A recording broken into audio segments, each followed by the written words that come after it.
بسم الله الرحمن الرحيم. صلى الله عليك يا رسول الله. صلى الله عليك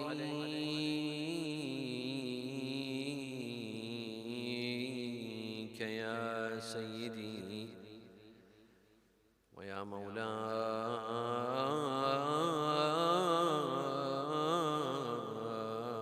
يا أبا عبد الله. يا رحمة الله الواسعة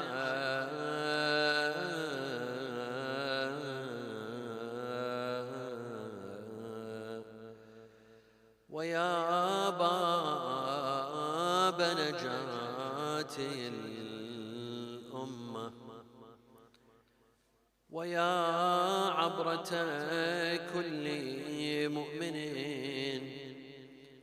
ومؤمنة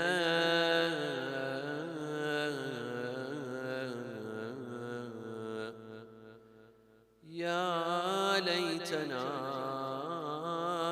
كنا معكم سادتي فنفوز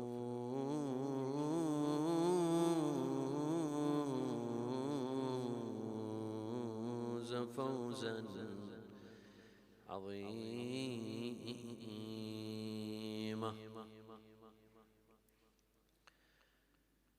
أعوذ بالله من الشيطان الرجيم. بسم الله الرحمن الرحيم. والذين يقولون ربنا هب لنا من أزواجنا وذرياتنا قرة أعين واجعلنا للمتقين إماما. صلوا على محمد وآل محمد.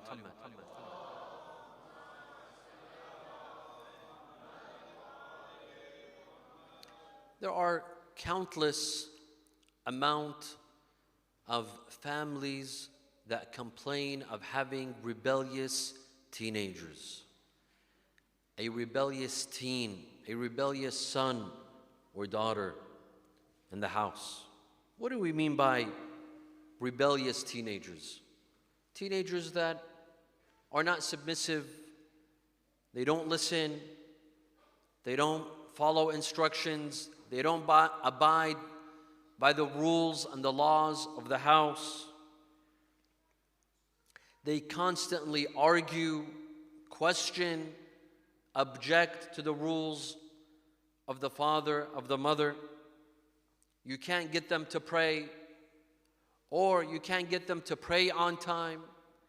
There are many families that suffer from not getting their children to come to Majalis, coming to the masjid or the mosque. They're rebellious. They're willing to go anywhere except coming to a majlis or coming to a masjid or an Islamic center. They're out all the time with friends, never at home. And when they are at home, they're always on their phone. They're always in their room. They never come downstairs. They don't come down for family gatherings. They're always missing from the dinner table or the lunch table. They're never there. And even when they are, they're on their phone or they're distracted. They never engage in family discussions, in family talks. The family goes out. They're never interested in going out with the family. Rebellious teenagers talk back. They talk back to elders. They talk back to the father. They talk back to the mother. They're always angry. They always seem to be in a bad mood. This could be the son, it could be the daughter. It could be both. They're always protesting. They're always objecting. They don't follow commands. Raising their voice at their parents, yelling sometimes. Causing problems with other siblings, with other brothers and sisters. Constant fights. Perhaps these rebellious teenagers, they bully their siblings. They bully their younger sister or their younger brother. This happens. This is very common. And in a lot of families. Now, for the father, for the mother, this is very frustrating. This is very nerve-wracking. To have to fight with your teenage son or daughter every day. Every day it's a battle. Every day there's a war. Every day there's an argument. It could be about the smallest things like taking a shower or doing schoolwork or, God forbid, about drugs or maybe something even bigger, maybe haram relationships. But there's always a problem. There's always a fight. What do you do in this case? What do you do? Do you continue having fights every day? How much of your nerves do you have to wreck? At the end of the day, we're human beings. And a human being can only take so much. Some might lose patience and they might fall ill. So what do you do in this case? Do you use physical violence? This is what we'll talk about. And of course, the answer is no. Do you kick them out of the house? Of course, you don't kick them out of the house. So what do you do? How do you deal with a rebellious teenager? A rebellious son or daughter? And to get them to comply with rules of the house and to bring peace in the house so that there's no longer any fights and arguments. What do you do? At the end of the day, they're your son or daughter. You're willing to sacrifice your life for them. And a lot of children don't understand this. When I say children, you could be a child and you're 90 years old. If your parents are alive, you're still a child in the eyes of your parents. Nuh alayhi salam, Nuh, the day of the flood, was 950 years old. His son was 500 years old. But when he calls him, he says, قَالَ يَا بُنَيْ, oh my child. 500 years old. He calls him my child. Because even if you reach the age of 500, you're still a child in the eyes of your parents. How do you deal with these children? They're a part of you. They're a part of you. If they become successful members of the community, this portrays that your upbringing was a good upbringing, that you were a successful parent. And the failure of your children, it reflects on you as well. It shows that you were not successful in raising your children. So what do you do in this case? There are some children that keep on disappointing us, disappointing their parents. Either academically, they slack off in school, they have terrible grades, or morally, because of their behavior, or religiously, they refuse to pray, they refuse to fast, they refuse to wear hijab, or all of the above. They're a disappointment in all of the above. So what do you do? Sallu ala Muhammad wa ali Muhammad.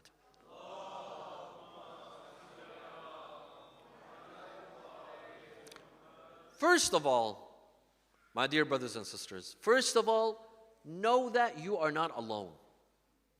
If there are constant fights in your family, you find yourself constantly fighting with your children, with your rebellious son or daughter, first of all, know that you're not alone. You are not the first family to have a problem, and you will surely not be the last family to have a problem. There were others before you that had to deal with religious teens, and there will be many after you that will have to deal with religious teens. Not just that you're not alone. You know who also had to deal with difficult teenagers? Prophets of Allah. Prophets of Allah had difficult teenagers, had difficult children. Adam alayhi salam. Adam alayhi salam had two boys. He had two sons in the beginning, of course, and then he had others, Sheeth, Hibatullah. And we are from the progeny of Hibatullah, by the way. We're not from the extension of Habil and Qabil. Habil was killed. Qabil was evil. We are from the progeny of Hibatullah, who came many years later. Allah gave Adam Hibatullah as a gift after the demise of his son Habil. Who killed Habil? Who killed Habil? His brother Qabil. That means Adam alayhi salam had a rebellious son to the point that he killed his brother. Imagine, the Prophet of Allah, yet he has difficulty dealing with his son. You know, the day Qabil, he didn't just kill his son, his brother Habil.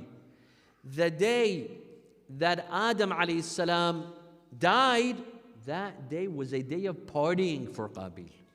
Him and Shaitan, they had a party, they threw a party with musical instruments, with music, with dancing. And ahadith tell us that the first time on earth music was used was the day that Adam died. At the hands of whom? Music was played at the hands of whom? Shaitan and Qabil. Shaitan taught Qabil how to use music to celebrate the death of Adam. Imagine. Alhamdulillah, you don't have your children celebrating your death or your son killing your other son. But this is what one of the messengers of Allah, one of the prophets of Allah had to deal with. وَاتْلُ عَلَيْهِمْ نَبَأَ ابْنَيْ آدَمَ بِالْحَقِّ إِذْ قَرَّبَا قُرْبَانًا فَتُقُبِّلَ مِنْ أَحَدِهِمَا وَلَمْ يُتَقَبَّلْ مِنَ الْآخَرِ قَالَ لَأَقْتُلَنَّكِ. Tell them. وَاتْلُ عَلَيْهِمْ. Tell them. Allah is telling Rasulullah, tell them, because the story is filled with morals. Tell them the story of the two sons of Adam. When they were tested, when they were asked to make a sacrifice, Allah accepted from one and He rejected the other. So what did He say out of envy? I will kill you. قال لأقتلنك. Habil, instead of saying, I will kill you back, I will fight you, No. He said, إنما يتقبل الله من المتقين. Allah accepts from the righteous. It's not my fault. It's not my fault that Allah accepted from me and rejected you. And indeed, He killed him. لئن بسطت إلي يدك لتقتلني ما أنا بباسط يدي إليك لأقتلك. If you extend your hand to kill me, I will not extend my hand to kill you. And indeed, Qabil killed his son Qabil. This was the first rebellious son in history, the son of a prophet. 2, the son of Nuh, as we just mentioned. Nuh, ونادى نوح ابنه وكان في معزل يا بني اركب معنا ولا تكن من الكافرين. The day of the flood, when it started raining, Nuh felt sorry for his son. He told him, my son, my boy, Bunay.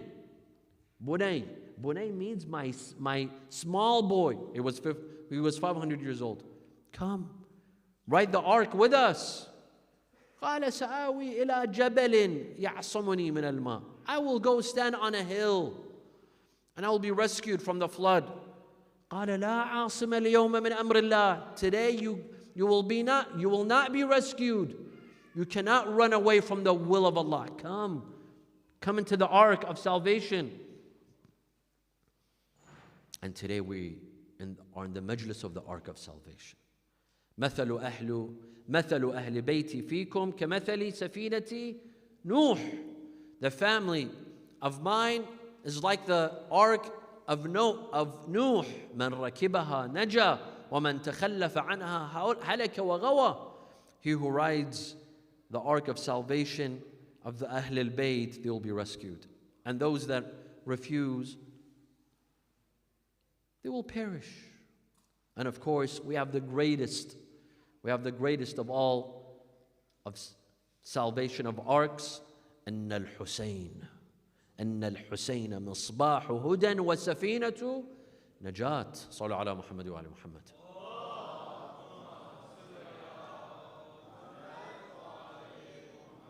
Nuh was disappointed by his son. His son was a failure. He was a source of disappointment. And Nuh complained to Allah. قال يا نوح ونادى نوح ربه فقال ربي إن ابني من أهلي. Oh Allah, my son is from my family. I don't want to lose him. I don't want him to perish. Allah told him, leave him. Leave him. Khalas. You've done your job. And this is a message to some parents that don't kill yourself. Don't kill yourself. If you've done your job in raising, in teaching, in parenting, you don't have to commit suicide over your children. You've done your job. Khalas. Leave the rest to Allah Azza wa Jal. قال يا نوح إنه ليس من أهلك. He's not part of your family. Leave him. Let him go. You don't have to kill yourself over your rebellious son. طيب, a third example is Yaqub alayhi salam's sons. Prophet Yaqub. In fact, Prophet Yaqub, how many children did he have? How many sons? 12. 2 of them were obedient. 10 of them were rebellious. Imagine a prophet of Allah who has 12 sons. 12 sons. 2 of them were obedient, Yusuf and his brother Binyamin. And 10 of them were rebellious, were disobedient, who were a source of disappointment for Yaqub alayhi salam. قال يا بني, when Yusuf saw his famous dream of the sun and the moon and 11 stars prostrating to him, performing sujood to him, his father told him, don't tell your dream to your brothers because they will have ill will for you. And this is something very sad, that sometimes the people that have envy towards you are sometimes the closest people to you. Sometimes your siblings, toxic siblings. Some have to suffer from toxic siblings. Your own brother or sister sometimes is envious of you. This is a difficult test from Allah Azza wa Jal. فَيَكِيدُ لَكَ كَيْدًا أَنَّ الشَّيْطَانَ لِلْإِنسَانِ عَدُوٌ مُبِينٌ. And in fact, indeed, the whole plan that was orchestrated by the sons of Yaqub, why? To take their brother. First they decided on killing him and then throwing him in a well, and then they brought his t-shirt, his shirt with fake blood. All of this, why? They were a source of disappointment. They were rebellious. Yaqub, the prophet of Allah, he had 10 sons that were rebellious. Now you're astonished if I have a rebellious son or you have a rebellious daughter or son. This is normal. This is very, very normal. Sallu ala Muhammad wa ala Muhammad.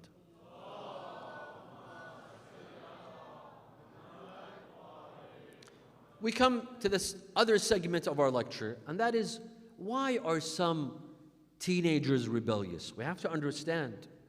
When my son or daughter doesn't listen to me, they don't follow the rules that I have for the house. They break their curfew.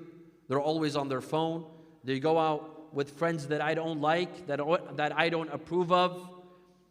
Maybe, la samahallah, God forbid, they go towards drugs. They go in different directions. Why? We have to try to understand, why are they being rebellious? This is the first step to solve any problem, is trying to understand what's the problem. What is going on? Number 1, we have to understand that teens are going through a transformation. Your 14-year-old son is not like how he was when he was 10 years old. Your 15-year-old daughter, your 14-year-old daughter is not like how she was when she was 10 years old. They're transforming biologically, psychologically, mentally.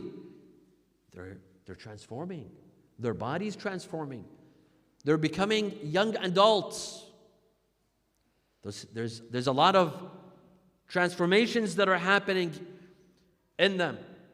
That's why you will see mood swings, anger issues.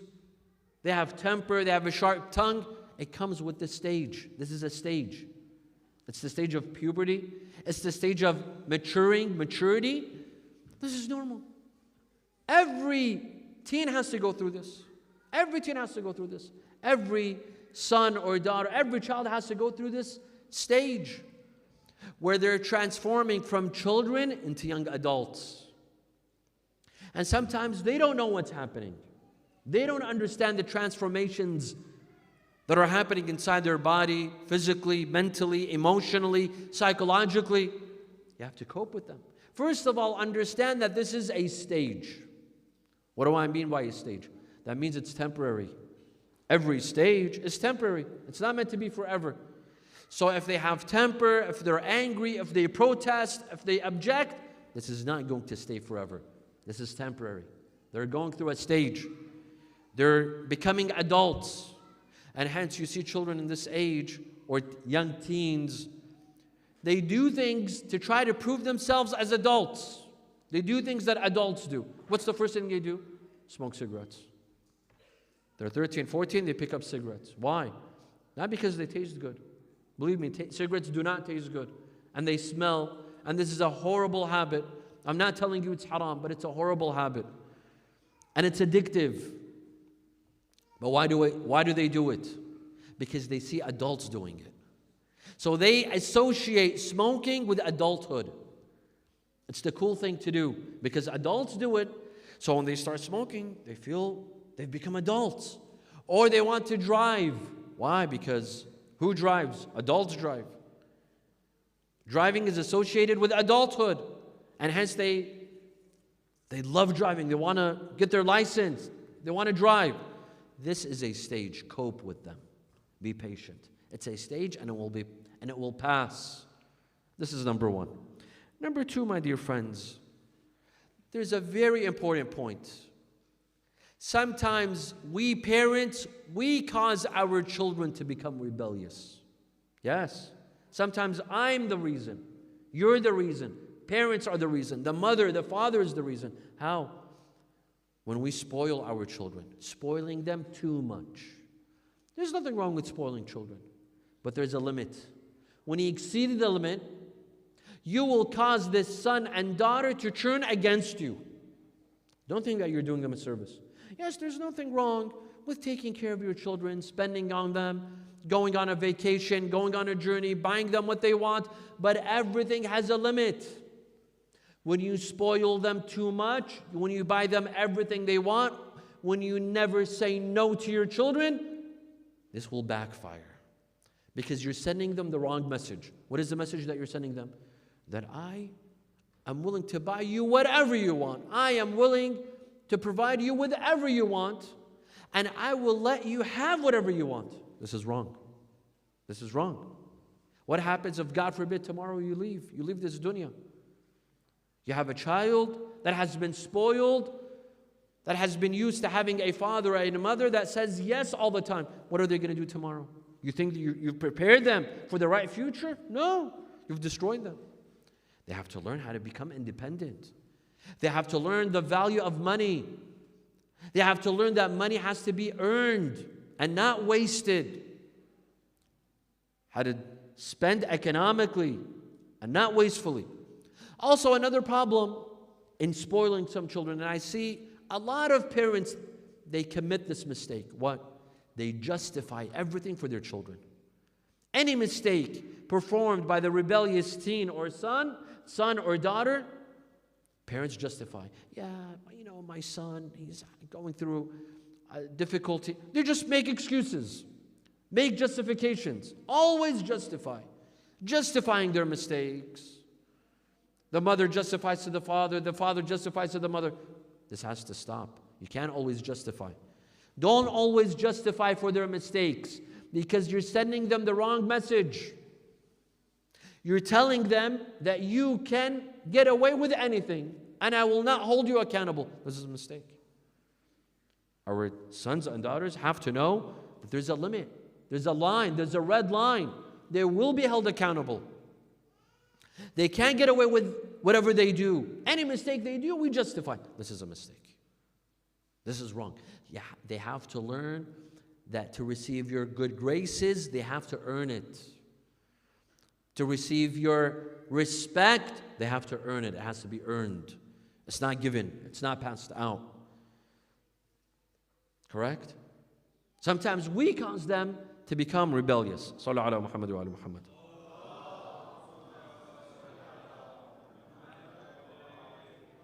In some families, one of the factors of having rebellious teens is that sometimes there's domestic abuse. There's violence, physical violence. Sometimes verbal violence. Sometimes verbal violence and abuse is worse than physical abuse. Not that I'm not justifying physical abuse. Physical abuse is not allowed, period. Period. First of all, this destroys your son and daughter by hitting them, using physical force. By being physically violent, this destroys them. This causes them to become rebellious. This causes them to object. You're destroying them. And you're breaking the law.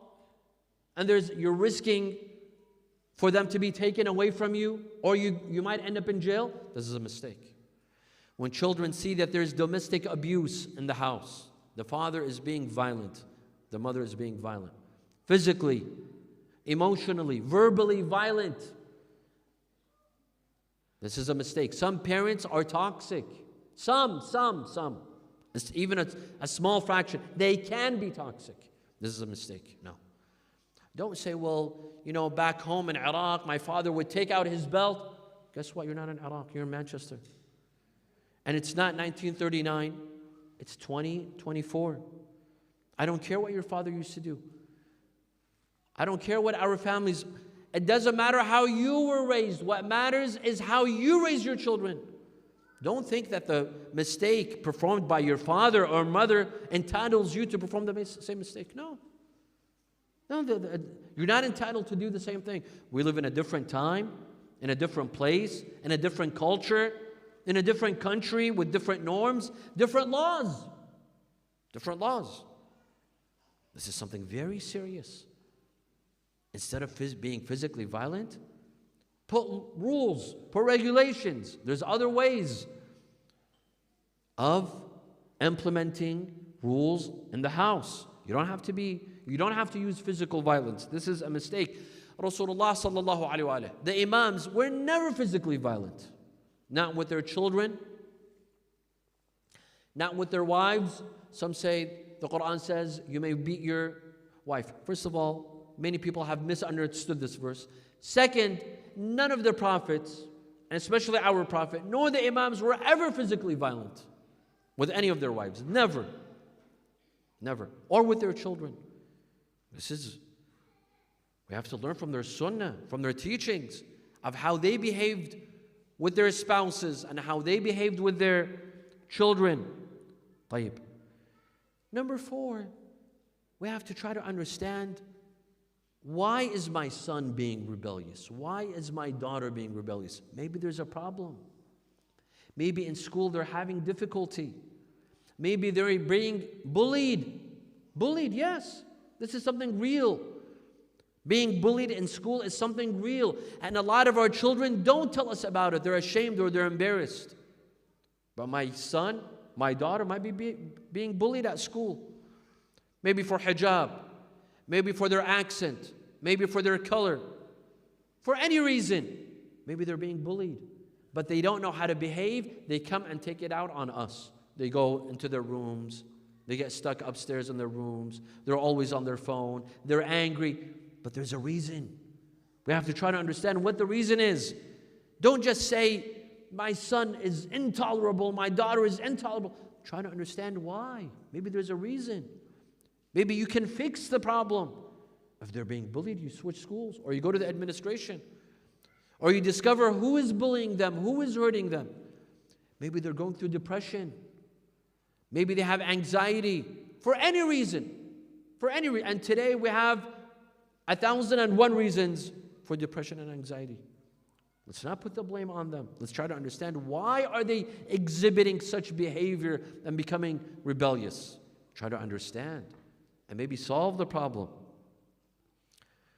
And we can only understand by communicating the right way, not by getting angry. Getting angry will not solve any problem, but rather having a serious discussion, a peaceful, silent, calm discussion with our children to understand what is going on. Maybe they have a problem with their friends, with schoolwork, with college, with university. So many reasons. Number 5, another reason why some teenagers become rebellious is because some parents favors some children over others. This is a problem. This is a problem. If you have your parents and you have siblings, and your mother always sides with one of your brothers against you, or with one of your sisters against you, this is a mistake. This is a mistake. Favoring some children over the others, this is a mistake. My mother, sometimes she's asked, I have 8 siblings. We're 6 brothers and 3 sisters. So sometimes she's asked, who's your favorite? Of course, I know I'm the favorite. No doubt about that. But she doesn't say it because I'm the youngest out of 9. So sometimes she's asked, who's your favorite? She said, look at my fingers. Can you choose a favorite finger? No, your children are like your fingers. If someone tells you, God forbid, we want to cut off a finger, volunteer one. Which one are you going to volunteer? The thumb or the index finger or the pinky? Which one? They're all yours. You can't favor some fingers over the others. She would always say, my sons are like my fingers. I can't favor some over others. This is a mistake. When some parents favor some children over the others, this was the mistake of whom? Which prophet? Yaqub alayhi salam. Yaqub, because he loved Yusuf the most, he favored him the most, he caused his other children to become envious towards Yusuf. This was done at the hands of Yaqub. Part of it was shaitan. Part of it was the nafs al-ammara bisu of the sons of Yaqub. And part of it was his mistake. He favored Yusuf over his other children. They said, إِذْ قَالُوا لَيُوسُفُ وَأَخُوهُ أَحَبُّ إِلَىٰ أَبِينَا مِنَّا وَنَحْنُ عُصْبَةٌ إِنَّ أَبَانَا لَفِي ضَلَالٍ مُبِينٍ. They said that our father chooses Yusuf over us. He favors Yusuf over us. This caused them to become envious of Yusuf. This was a mistake. Don't favor them. Even if you love, as parents, even if you love one more than the other, hide it. Don't show it. Don't show it. We have so many narrations, so many ahadith, so many teachings from Ahlul Bayt. Don't show more love for one son or daughter than the other. Love them equally. Even if you secretly love them more in your heart, don't show it. Show them the same amount of love. Don't show some more love than the other. Or you favor them, or you justify for them. Or when they fight, you always side with one against the other. This is a mistake. This is not allowed according to Islamic teachings. And finally, number 6, one reason why today many teens have become rebellious is because of social media. Video games, violent video games, this is a problem. Violent video games, too much time on social media, screen addiction, not playing outside. You know, previously, when we were growing up, we'd play sports. We'd go out and we'd play soccer or football or basketball. We had physical sports. Today, our children don't play sports. They're always on their gadgets. They're always on their iPads. Screen addiction. This is the addiction of the age. This is the problem of the age. Screen addiction. This could cause them depression, anxiety, and ultimately they become rebellious. These are some problems, my dear friends. Wa sallu ala Muhammad wa ali Muhammad.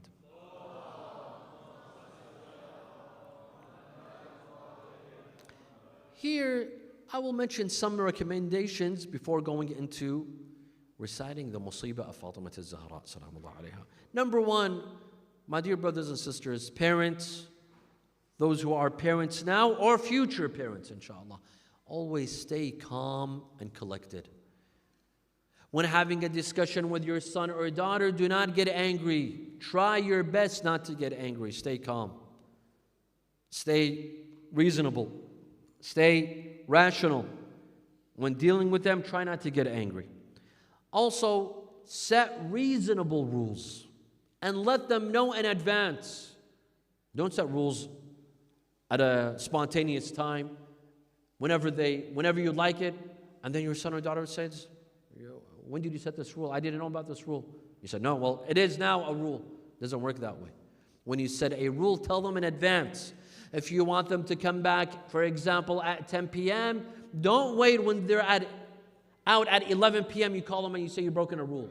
They didn't know about the rule. Let them know about the rule in advance. And let them know of the consequences. For example, you take their iPad for a week. You take their iPad for 2 days. For example, you let them know of the consequences. That way they know of the rule and they know of the consequences of what will happen if they break the rule. Also, listen. We have to practice as parents. We are experts at preaching. We are experts at speaking and at lecturing. Sometimes we need to be experts at listening. Listening. Yes. To listen to our children. To listen to their problems. To listen to their challenges. What are they going through? Especially Muslims here in the West. It's a challenge to be a good Muslim in the West. To do good in school and to satisfy your parents. This is a challenge. Let them know. Understand. Try to understand. Try to understand their challenges, what they're going through by listening. Also, give them some independence and freedom. You see, there's two types of parents. One type that are dictators. They give absolutely no freedom and no independence to their children. And there's another type that always give a free pass for their children. Both groups are a mistake. Be somewhere in the middle. Be moderate. Don't give a free pass all the time, nor become a dictator. Give some independence and some freedom. Some independence and some freedom. Give and take. As parents, there has to be give and take with your children. Also, pick your battles. You don't have to argue about everything. Their haircut, their curfew, what they wore, their grades, their salah, their masjid, this. Pick your battles. Don't argue about everything. Prioritize. Sometimes you have to prioritize. For example, be lenient with the haircut, but with the curfew, don't be lenient, or vice versa. There has to be give and take. You have to prioritize your arguments. Don't argue about everything, about the smallest matters. It doesn't work that way. You're destroying yourself, and you're destroying your health, and you're destroying them as well. And you're affecting their mental health as well. And also admit when you're wrong. This sets an example. As parents, we don't like to admit when we're wrong. If you made a mistake towards your child, admit it and apologize. This sends a message that you're not a dictator. That you're a good father, you're a good mother, you're willing to give and take, you're willing to compromise. Encourage fun activities. There's nothing wrong with it. When it's time to have fun, let them have fun. When it's time to be serious, let them be serious. It can't be serious all the time. You have to understand this. It can't be serious all the time. They need to relax and enjoy themselves once in a while. Be lenient. And spend quality time. Quality time doesn't have to be at home. You could go for a walk. You could do what is enjoyable for them. Share with them their beautiful moments. Spend quality time. We live in an age when parents don't spend a quality time with their children. The parents are busy and their children are busy. Now they have to spend quality time together. Wa sallu ala Muhammad wa ala Muhammad.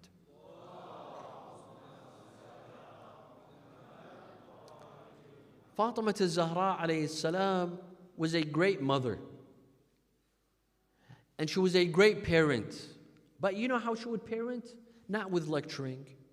She was not excellent at lecturing. She was excellent at being a mother by setting the right example. Setting the right example. A major mistake that parents fall into is double standards. We tell our children one thing and we do something else. Fatimiyya Zahra taught by implementing her own teachings, by setting a good example. We all know the story when Imam al-Hassan and Imam al-Hussein fell ill. Amir al-Mu'mineen and Fatimiyya Zahra made a vow, a nadhr, to fast for 3 days if their sons become well. And indeed, they became well, and they fasted for 3 days. The first day they're about to have their iftar, they hear the doorbell or someone knocking at the door. They open, and it's someone poor. Fatimiyya Zahra alayhi salam doesn't say we have to give. No. She takes the bread and she offers it by actions. She teaches by action. The second day, a prisoner of war comes at the time of Maghrib. And again, she offers everything. The third, an orphan. And she offers everything she has. She taught by example. وَيُطْعِمُونَ الطَّعَامَ عَلَى حُبِّهِ مِسْكِينًا وَيَتِيمًا وَأَسِيرًا إِنَّمَا نُطْعِمُكُمْ لِوَجْهِ اللَّهِ لَا نُرِيدُ مِنْكُمْ جَزَاءً وَلَا شُكُورًا. Imam al-Hassan alayhi salam says, one night I woke up in the middle of the night and I saw my mother Fatimiyya Zahra performing Salat al-Layl. He saw her performing Salat al-Layl. She didn't need to preach or teach about performing Salat al-Layl. No, she herself would implement and her children learned. He says that I saw her praying for everyone except herself. Except herself. So after she finished, I asked her, Imam al-Hasan says, I asked her, my mother, I saw you praying for everyone, but you did not pray for yourself. She said, Na'am waladi, al-jar thumma ad-dar. Your neighbor and then yourself. Think of others. Think of others. Usually when we say a dua, we begin with ourselves. And then if we have time, we mention others. We pray for others. No, begin by praying for others. Saying a dua for others. We have a hadith that says, if you pray for 40 mu'mineen, Allah will say, you will have the same. You don't have to ask for yourself. Allah will tell you, you shall have the same. وَلَكَ مِثْلُ ذَلِكَ. You'll have the same. طيب. We have a hadith that during the last 10 nights of Ramadan, Fatimiyya Zahra would gather the beds. There were no more sleeping. There were only naps. Only naps.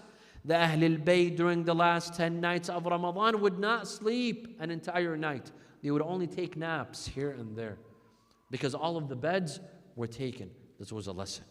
This is how she taught her children, by setting the right example, by implementing. In addition to being a great wife to her husband, Amir al-Mu'mineen alayhi salam, she taught by example. Now, after the attack on the house of Fatimiyya Zahra, Fatimiyya Zahra would come to the grave of Rasulullah sallallahu alayhi wa alayhi. Her solace would be to come to the grave of Rasulullah, complaining to him, crying next to his grave. She would grab some sand from the grave of Rasulullah and she would smell it. And she would say, ماذا على من شم تربة أحمد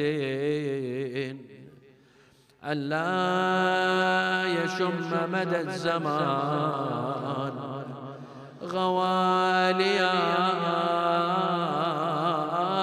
صبت علي مصائب لو أنها صبت على الأيام صرن لياليا.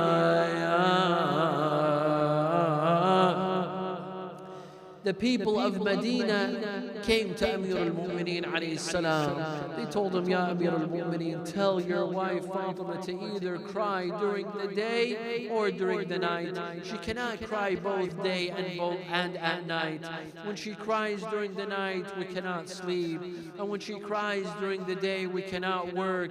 Tell her to choose either to work, to sleep, to cry either during the day or during the night. Fatima Zahra told Amir al-Mu'mineen to take her outside of Medina. He built her a small room called Baytul Ahzan. Fatima Zahra would come with Al-Hasan and Hussein to Baytul Ahzan, and she would cry all day for the loss and demise of Rasulullah sallallahu alayhi wa alihi. قومك يا بويا ما رعاني وخلاف عينك مرمروني ومن البجع عليك منعاني وبر المدينة طلعوني ورا الباب لمن اعصروني للحايط وليه عصروني يابا كسروا ضلعي وسقطوني It was the day of the demise of Fatima Zahra. One narration says that she died 40 days after the death of Rasulullah. A second narration says that she died 75 days after the death of Rasulullah. A third narration says 95 days after the demise of Rasulullah, she passed away. It was the day of her demise. Fatima Zahra asked Asma, she told her that keep Al-Hasan wal Hussein outside of the house because I wish to say my farewell and my will to Amir al-Mu'mineen, and it is very sensitive. There are things that I'd like to say. I do not want Al-Hasan wal Hussein to hear. So she kept them busy outside of the house. Fatima Zahra, she came to Amir al-Mu'mineen. She was lying on her bed. Amir al-Mu'mineen comes to her. She says, Ya ibn al-Am, my cousin, ما عهدتني كاذبة ولا خائنة ولا خالفتك منذ عاشرتني.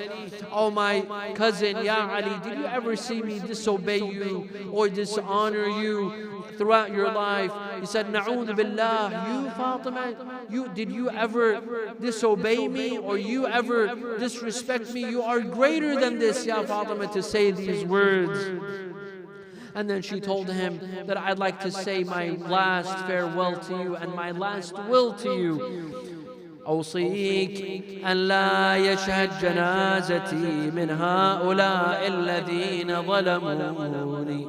Ya Ali, do not let my enemy witness my funeral. I do not want any of them to attend my funeral. فإنهم عدوي وعدو رسول الله. They are my enemy and the enemy of Rasulullah. ولا تترك أن يصلي علي أحد منهم. And do not let any of them pray over my janazah. وادفني في الليل إذا هدأت العيون ونامت الأبصار. And bury me at night when all eyes have shut and gone to sleep. يا ابن العم إذا قضيت نحبي فغسلني ولا تكشف عني. When I die, wash me, but do not uncover me. We will find out later why Fatima Zahra did not want Amir al-Mu'mineen to uncover her. فإني طاهرة مطهرة. I am purified. وحنطني بفاضل حنوط رسول الله. وصل علي, and pray over me. وليصلي علي معك الأدنى فالأدنى. And choose the closest of our family members to pray over my body. ولا تشهد جنازتي أحدا ممن ظلمني. And do not let any of my any of my oppressors and my enemies to witness my funeral. وين من دنت منها المنية حضر عدها الوصي وقت الوصية. تقل يا إذن يا بعد الروح ليا دنا ليها ومن عند الدمع خار. Amir al-Mu'mineen leaves the house. Asma says that I saw Fatima Zahra remembering Allah, Allahu Akbar, Subhanallah, Alhamdulillah. All of a sudden I saw the lips of Fatima stop moving and she stopped whispering. I went to her, Sayyidati, Ya Fatima, but there was no answer. Ya Fatima Zahra, Ya al-Hasan wal Hussein. Oh, the mother of Al-Hasan wal Hussein. I saw no answer. I saw that Fatima Zahra had departed this life. I told her, Ya Fatima, ballighi salami. Rasulullah, give my salam to Rasulullah sallallahu alayhi wa alayhi. I put a cloth over her body. Moments later, Al-Hasan wal Hussein came back to the house. They came. Al-Hasan asked, Ya Asma, ayna ummuna Fatima? Asma, where's our mother Fatima? I said, my sons, come and eat. Your food is ready. Al-Hasan said, when have you ever seen us eat our food without our mother Fatima? Tell us, where's our mother Fatima? Here Al-Hasan realized what is happening. He ran inside the house to the body of his mother Fatima. and his younger brother Imam al-Hassan followed. They went to the body of Fatimiyya Zahra. Al-Hassan comes to his mother, Ummah kallimini qabla an tanfajra mararati fa'amut. My mother, speak to me before I die, before my soul leaves my body. As for Imam al-Hussein alayhi salam, he goes to the feet of his mother. He brushes his cheeks with the feet of his mother. And he says, Ummah kallimini fa ana waladuk al-Hussein. My mother, speak to me, this is Hussein, your son.